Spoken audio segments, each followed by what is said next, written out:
12,000 रुपए मिलता शौचालय का। किस आदमी को 12,000 मिला है? 10,000 पाता हो, 2,000 परवीन निषाद ले जाते होंगे। तो कह रहे 2 करोड़ लोगों को तो ऐसे ही ले जाते हैं। 2 करोड़ में 1 करोड़ तो उनको चला गया, 1 करोड़ जनता को मिला। अब उसमें शौचालय बनेगा कि गबन का इल्जाम लगा रहे हैं आप? लगा हुआ है। आप किसी से पता कर लीजिए कि शौचालय वाले से हमको शौचालय पाए हैं। नामांकन भरा तो उन्होंने कहा 5 लाख से ज्यादा संपत्ति ही नहीं है उनके पास। उनके पिताजी के पास देखिए कितनी संपत्ति है। थोड़ा सा नाक कट गया तो गुंडा एक्ट लगवा दिए, 302 का मुकदमा लिखवा दिए, अपने आप ही गिर गए बुढ़ापे में। कैंपस स्कूल, मोमेंटम कोचिंग, ऐशप्रा जेम्स एंड ज्वेलर्स। स्वाद में है खास, अपनों को लाए पास, सुधा मान्या मसाले। नमस्कार, एनबी न्यूज भारत देख रहे हैं आप और मैं हूं आपके साथ यशस्वी पाठक। एनबी भारत की टीम क्षेत्रों में निकली हुई है। 20 दिन से भी कम समय बचा हुआ है जब पूर्वांचल में मतदान होने हैं। गोरखपुर से लेकर संत कबीर नगर, बांसगांव, लगातार लोग जनता के बीच में नेता पहुंच रहे हैं। लेकिन क्या पिछले 5 सालों में यही संत कबीर नगर में प्रवीण निषाद सांसद रहे थे? क्या आज के पहले जनता के बीच में आए, काम क्या किया और अब दोबारा भाजपा और निषाद पार्टी के गठबंधन में जब टिकट मिला है प्रवीण निषाद को, क्या फिर से जनता यकीन कर पाएगी? हमारे साथ मौजूद है रविंद्र राय, सपा के जिला उपाध्यक्ष हैं। इनसे जानेंगे कि आखिर माहौल संत कबीर नगर में क्या चल रहा है। कुछ जनता भी मौजूद है, उनसे भी जानेंगे कि प्रवीण निषाद की स्थिति इस वक्त क्या बनी हुई है। चलिए, बहुत बहुत धन्यवाद। संत कबीर नगर जनपद में लोकसभा क्षेत्र में ये जो हमारे सांसद जी, मतलब आदरणीय सांसद जी प्रवीण निषाद जी 5 साल सांसद रहे और 5 साल के अंदर आदरणीय सांसद जी कहीं एक काम पूरे लोकसभा क्षेत्र में कहीं कोई काम नहीं किए, कोई विकास का कोई काम नहीं किए। अगर कहीं कोई विकास किए हो तो वो नाम गिना दे। मैंने हमने लोकसभा क्षेत्र में अपने कहीं कोई विकास किसी गांव में, किसी क्षेत्र में, किसी लोक विधानसभा में कहीं कोई काम किए हो तो एक काम का नाम केवल बता दें। तो यहाँ कह रहे हैं कि निषादों के लिए फंड इकट्ठा किया, निषादों के युवाओं के लिए रोजगार देने का काम किया है, बहन बेटियों की शादी करवाई निषाद समुदाय में। नहीं, निषाद के लिए कहीं कोई काम नहीं किए। हमारे बसवारी गांव में नदी के किनारे ये 6 लेन में मिट्टी की खुदाई हो रही थी और यहाँ के निषाद उनको कई बार फोन करके बुलाए, लेकिन वह शख्स कभी यहाँ आए नहीं। तो यहाँ के एक राम रसनपुर प्रधान जो थे, सबको इकट्ठा करके और वहाँ मिट्टी जो खुदाई हो रहा था उस मिट्टी को रुकवाने का काम उन्होंने किया। तो उसको तमाम एसडीएम आए थे, तहसीलदार जी आए थे, सब लोग आए, उनका वहाँ विरोध किए, लेकिन फिर भी वह मिट्टी की खुदाई रुक गया। तो प्रवीण निषाद जी से सारे यहाँ के जो भी निषाद भाई हमारे हैं सब लोग नाराज हैं। एक भी वोट उनके पप्पू यादव को फायदा पहुंचेगा? पप्पू यादव को फायदा पहुंचेगा? पप्पू निषाद जी को बहुत पहुंचेगा। हर समाज का वोट उनको मिलने जा रहा है। लेकिन यहाँ पे कहा जाता है कि भाजपा का बड़ा गढ़ है। नहीं, भाजपा का गढ़ है। भाजपा का देखिए, योगी जी और मोदी से कोई बैर नहीं है। योगी मोदी से कोई बैर नहीं, लेकिन प्रवीण निषाद का कोई यहाँ पर खैर नहीं है। उनको यहाँ की जनता जो है राप्ती पार कर देगी। क्या लग रहा है? पीछे से आप आवाज दे रहे थे कि एक ही समुदाय को आगे लेके चलेंगे क्या? हाँ सर, आखिर मतलब कि सिर्फ निषाद पार्टी को लेकर चलेंगे खाली बस। वो तो कहते हैं निषादों नहीं है, खाली वही वोट देते हैं उनको। भाजपा के लिए सुरक्षित सीट मानी जा रही थी और उसके बाद प्रवीण निषाद को दोबारा टिकट भाजपा ने दे दिया। प्रवीण निषाद आए हुए ना, तब सबसे अच्छा यही है, जान लीजिए। तो अब तो टिकट मिल गया है ना, भाजपा के नाम पे अगर जीत गए तब क्या होगा? अब देखिए क्या होगा। किसको वोट देंगे ये बताइए? हम लोग सपा को वोट देंगे। अच्छा, ये बताइए, योजनाओं की जो बात की जाती है, चाहे निषाद पार्टी की बात करे या फिर भाजपा की बात करे, वो कहते हैं आवास योजना दे दिया।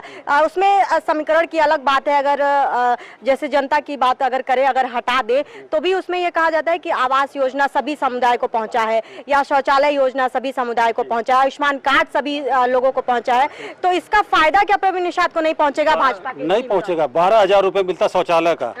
किस आदमी को 12,000 मिला है?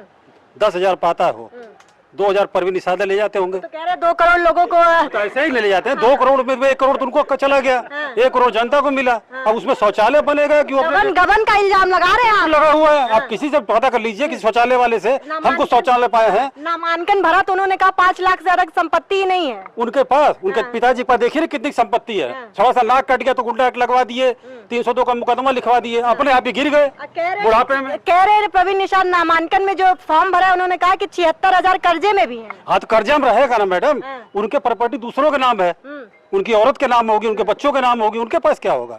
वो तो दिखा देंगे, हमारे पास कुछ नहीं है। तो जो स्कीम पहुंची है उसका लाभ क्या प्रवीण निषाद को नहीं मिलेगा? बिल्कुल नहीं मिलेगा। 5 साल में अगर किसी का भी दुख दर्द पूछने आए हो, या हम जानते हो कि यही है परवीन निषाद, उनकी शक्ल ही नहीं याद है किसी। थोड़ा सा पीछे की तरफ भी आई, यहाँ पे बड़ी नाराजगी दिखाई दे रही है। क्या लग रहा है? हाँ, क्या लग रहा है कि क्या लग रहा है कि भाजपा ने जो टिकट दिया है, क्योंकि ये तो नकारा नहीं जा सकता है कि प्रवीण निषाद ने भाजपा के ही नाम पे, यानी कि कमल के नाम पे जीतने और हारने की बात की जा रही है। तो क्या लग रहा है भाजपा की जो ये लहर है, इसमें प्रवीण निषाद इस बार भी निकल जाएंगे? देखिए, अब भाजपा की लहर तो है, लेकिन परवीन निषाद की वजह से लोग यहाँ नाराज हैं, क्योंकि परवीन निषाद क्षेत्र में घूमे नहीं हैं, बस वो हवाई में आते हैं और चले जाते हैं। इसी जनता यहाँ नाराज है। हाँ, लहर है उनकी, पप्पू निषाद की लहर बढ़िया है। तो भाजपा से नाराजगी नहीं है कि बार बार टिकट क्यों दिया गया? फिर जब अरे वो भाजपा सरकार है भाई, अपना भाई दे रही, प्रत्याशी अपना घोषित कर रही, लेकिन उनके पर नाराजगी यहाँ की जनता की है। भाजपा के ऊपर मनमानी का आरोप लगाएंगे कि नहीं? आपसे बिना पूछे टिकट दे दिया गया प्रवीण निषाद को? आखिर जनता पार्टी है, पार्टी भाई सर्वोपरि है, पार्टी किसी को भी, पार्टी सर्वोपरि है कि जनता सर्वोपरि है? नहीं, जनता तो है भाई, पार्टी किसी को भी टिकट दे सकती है भाई, जो समझ रही है कि हाँ हमारे प्रवीण निषाद बढ़िया अच्छे प्रत्याशी हैं। मतलब ये समझ कि उन्होंने सुनी नहीं, हम लोगों के वहाँ से अच्छे प्रत्याशी हैं। आपके यहाँ से अच्छे प्रत्याशी नहीं? मतलब नहीं, कहा जा रहा है कि भाजपा के ही नाम पे, यानी सिंबल पे टिकट मिला। सांसद जी थे इधर तो आते ही नहीं है। नहीं आते नहीं इधर। अगर आए होते तो ना विरोध ही नहीं हुआ होता, इधर आते ही नहीं है। बस वो कह रहे हैं कि स्कीम तो पहुंची ही है ना आखिर। अब भाई वो जानते होंगे, लेकिन इधर तो आते नहीं। आपके आसपास किसी को इस योजनाओं का लाभ मिला है? अब इधर तो नहीं मालूम है, लेकिन उनको मालूम होगा, लेकिन आते नहीं है। बस इधर आते नहीं। चुनाव है तो आ गए होंगे, लेकिन आते नहीं। चुनाव में भी बहुत नहीं दिख रहे, नामांकन में। हाँ, बस इधर आते नहीं है। बस यही है, बहुत लोग उनको देखे ही नहीं होंगे। प्रवीण निषाद को नहीं देखे हैं? नहीं, आते नहीं है। जैसा कि आप देख रहे हैं कि जनता जहां जहां पर एनबी भारत की गाड़ी पहुंच रही है, जनता साफ तौर पर नकार दे रही है प्रवीण निषाद को। और बात स्कीम्स की, योजनाओं की नहीं है, बात धरातल पर खड़े होने की है। यानी कि जमीनी हकीकत में प्रवीण निषाद शून्य नजर आ रहे हैं जनता को। यानी कि अगर प्रत्याशी को कोई देखेगा ही नहीं जनता, तो फिर भरोसा कैसे बनेगा? देखिए, प्रवीण निषाद जी जो हमारे आदरणीय सांसद जी हैं, ये जिस गांव में जा रहे हैं, उस गांव की जनता उनको सहड़ रही है, खदेड़ रही है कि आप चले जाओ, 5 साल आपका कोई शकल नहीं देखा। वीडियो भी वायरल हुआ था संजय निषाद का कि निषाद समुदाय ने, और जो कैबिनेट मंत्री उनके पिताजी हैं, तो एक इस लोकसभा क्षेत्र में एक आता है मोहम्मदपुर कठार, जहाँ निषादों का गांव है। वहाँ पर एक निषाद समाज की बेटी की शादी थी, और उस शादी में मतलब ये संजय निषाद जी कहे थे कि हम आ रहे हैं। तो जिसके घर शादी थी उसने कहा कि हमारे घर आज मत आइएगा, क्योंकि आपने यहाँ की जनता आपसे एक नाराज है, एक रास्ते को लेकर के जो है आपसे मतलब कहीं वादा किया, आपने किया था कि इस रास्ते को बनवाएंगे, तो आप आएंगे तो जनता नाराज है। लेकिन ये माने नहीं, वहाँ पर चले गए। वो कह रहे थे, मैंने ही इंटरव्यू किया था, वो कह रहे थे कि सपा के गुंडे थे। वो नहीं, सपा के नहीं गुंडे थे, वो निषाद समाज के ही थे। और जब वहाँ पहुंचे तो गांव भाई मंत्री जी पहुंचे वहाँ, तो मंत्री जी को देखने के लिए, उनसे बात करने के लिए सब लोग, मंत्री जी आए, सब लोग पहुंच गए वहाँ।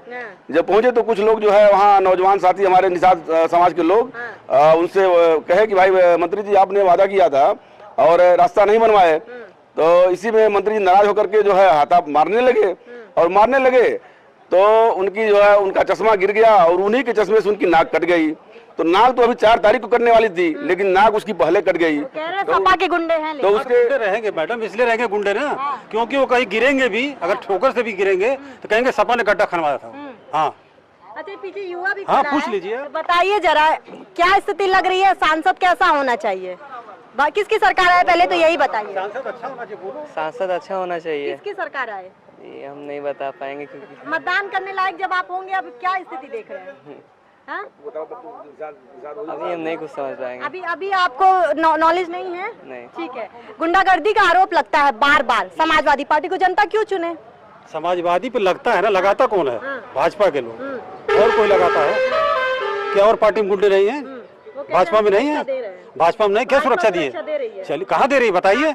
एक आदमी को, अरे सुनिए मैडम, आप अकेले निकलिए, सुरक्षित चली जाइए धनघटा तक बाइक से, तब हम जान रहे हैं कि आप सुरक्षित हैं। खाली देख रहे हैं आप जमीनी हकीकत की जब आप बात होती है तो प्रवीण निषाद तो लगातार वीडियोस भी सामने आ रहे हैं और जनता भी जनार्दन के तौर पर कहते हैं जनता सर्वोपरि है और जनता के दिमाग में ये बात बैठ चुकी है कि प्रवीण निषाद ने पिछले 5 सालों में शक्ल नहीं दिखाई है। स्कीमें भाजपा की नियमों के हिसाब से लोगों तक पहुंच सकती हैं लेकिन उसमें प्रवीण निषाद का कोई योगदान नहीं है क्योंकि संत कबीर नगर में अगर बात करें तो प्रवीण निषाद सांसद के तौर पर काम के नाम पर शून्य है। तो क्या इसका फायदा गठबंधन को पहुंचेगा, बताएंगे सब कुछ। बने रहिए अन्य भारत के साथ। मैं थी आपके साथ यशस्वी पाठक।